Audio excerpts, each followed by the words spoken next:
Nora came into the kitchen just before bed to find Sunny, her dog, up to no good. "Sunny," said Nora sharply, "what are you doing?" Sunny's nose was inside a cupboard, and the yellow dog was in the act of carefully removing a large bag of marshmallows.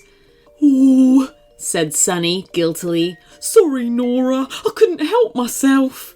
Nora gently removed the bag from Sunny's mouth. "You know you can't just go taking things whenever you please. These don't belong to you." Sunny's head drooped.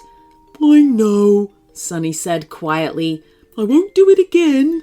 Nora replaced the marshmallows and gave her dog some fuss. "Come on, you daft pup. Time for bed," she said, and they headed off for sleep. But Nora didn't sleep for long. She was awoken in the night by somebody in the kitchen. "Oh, Sunny, that better not be you," she said as she swung her legs out of bed. But when she got there, Sunny wasn't in the kitchen. Instead, the dog was looking into it, watching someone or something. As quietly as possible, Nora crept alongside in the darkness. As quietly as she dared, she asked, "What's going on?" Sunny jumped at the sound of Nora's voice. "Oh, it wasn't me," said the dog hurriedly. "I didn't do it." "Do what?" asked Nora as her eyes adjusted to the shadows, and then she saw it. There were marshmallows all over the floor, and they were moving. "They're doing that all by themselves," Sunny whispered. "Impossible," thought Nora. Marshmallows didn't just walk around. Her hands strayed up the wall and flicked the switch, flooding the room with light. "Run away!" shouted the marshmallows.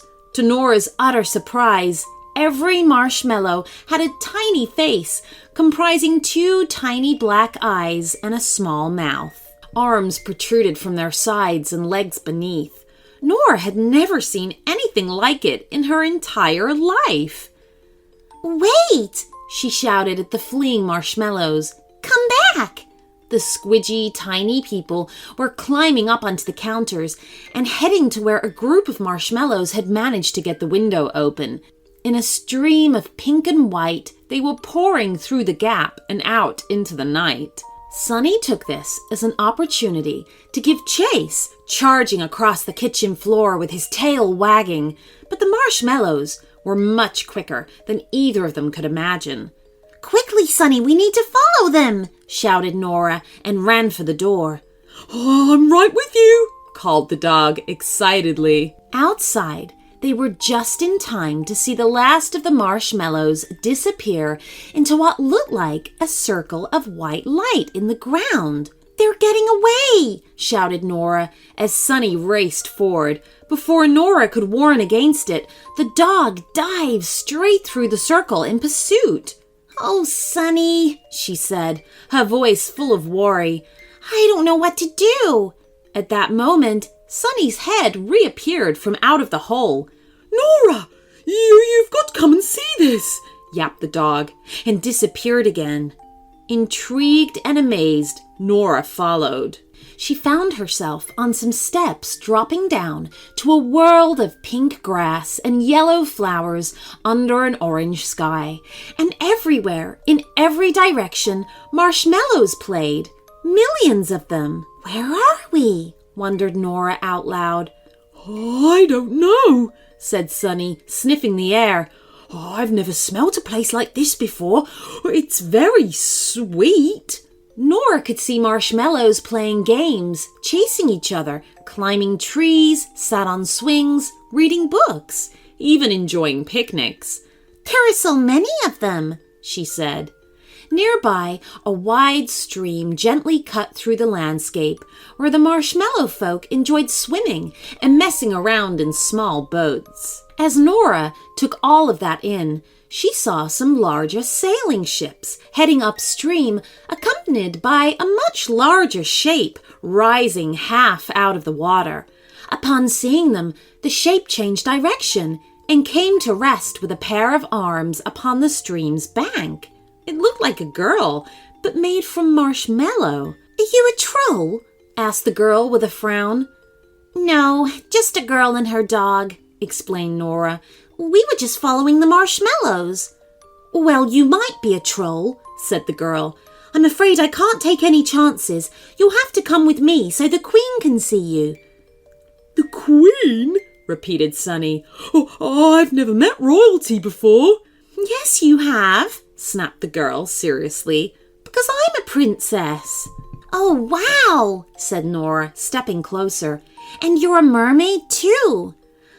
Enough chit-chat, said the princess, drifting backwards into the stream while taking care to avoid the ship's boats and swimmers. Stick to the bank and no funny business. It's just a short distance downstream. And so Nora and Sunny found themselves taking a most unusual walk through this marshmallow kingdom.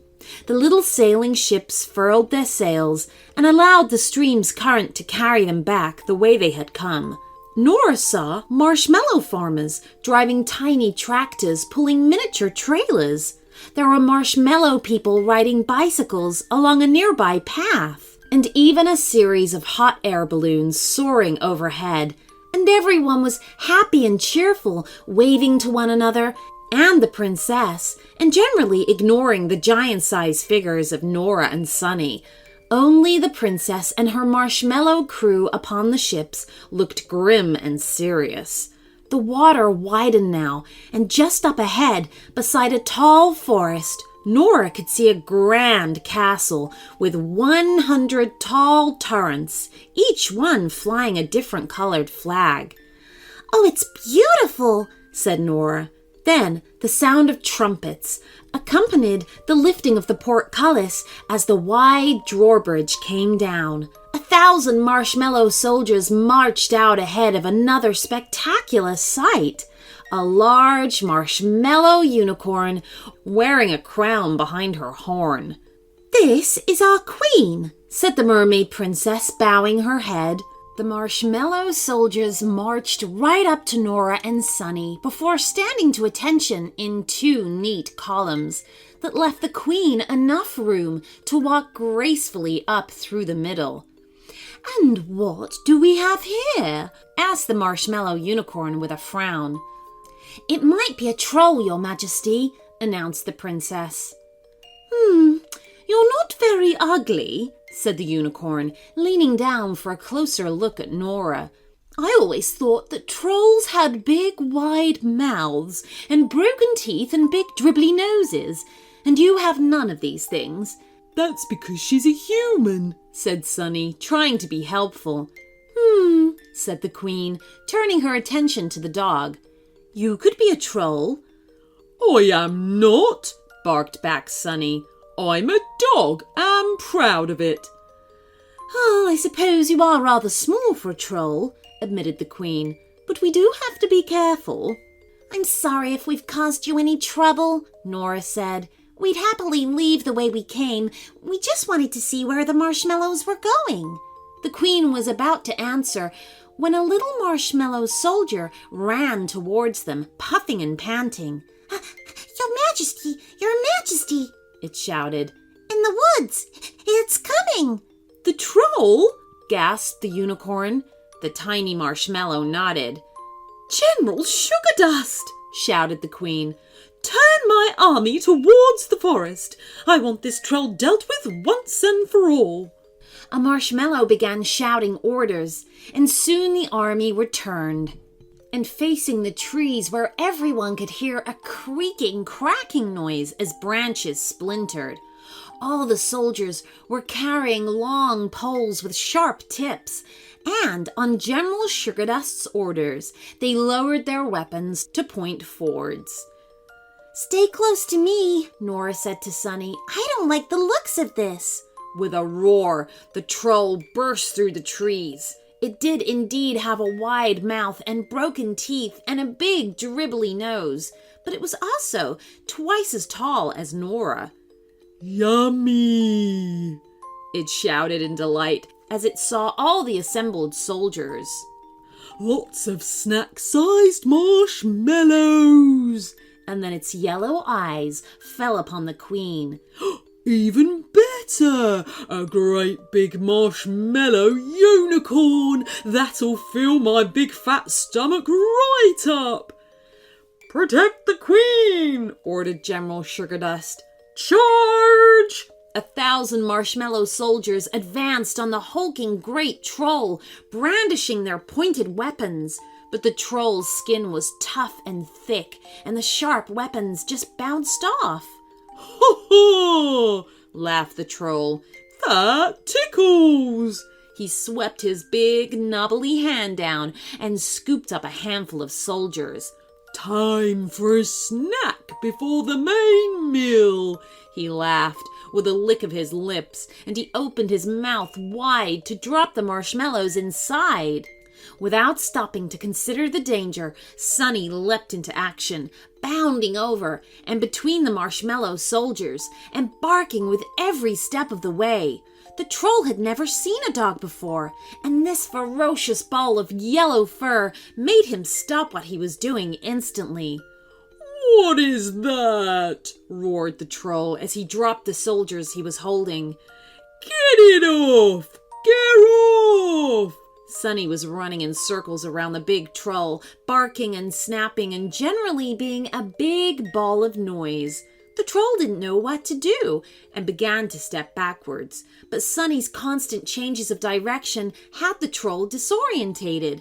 Before it knew what it was doing, the troll had tripped over its own feet and thudded heavily to the ground.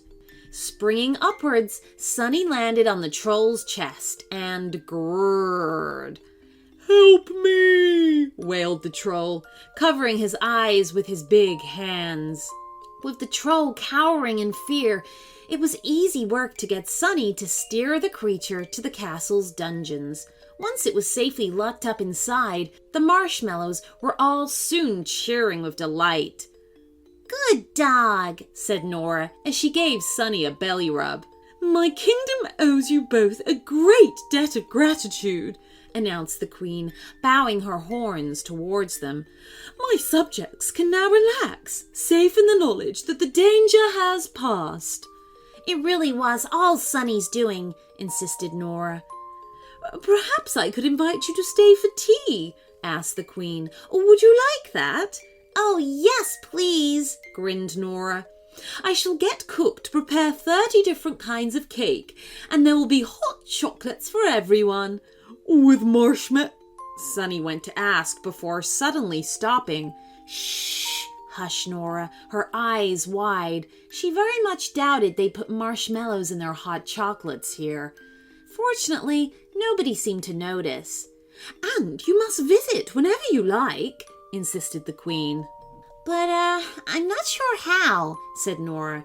"I've never heard of marshmallows disappearing through holes in the ground before. How will we know where and when to find the way?" "Oh, it's quite simple," said the mermaid princess. "In the spring, the doorway opens on the 3rd night after the full moon, and midnight after the 2nd night of a half moon in summer, and the rest of the year on the 11th night, following a new moon if the wind is blowing from the north. Otherwise, it's the 13th night. See? Easy." Nora and Sunny looked dumbstruck. "Or I could just send a marshmallow to wake you up," added the Queen. "Sounds perfect," grinned Nora. And it was. So if you hear something odd going on in your kitchen late at night, it just might be the marshmallows heading off to play. Just remember, it'll happen on the 3rd night after the full moon in winter, and no, wait, was it winter or summer? Hang on, I think it was midnight on the night before Christmas.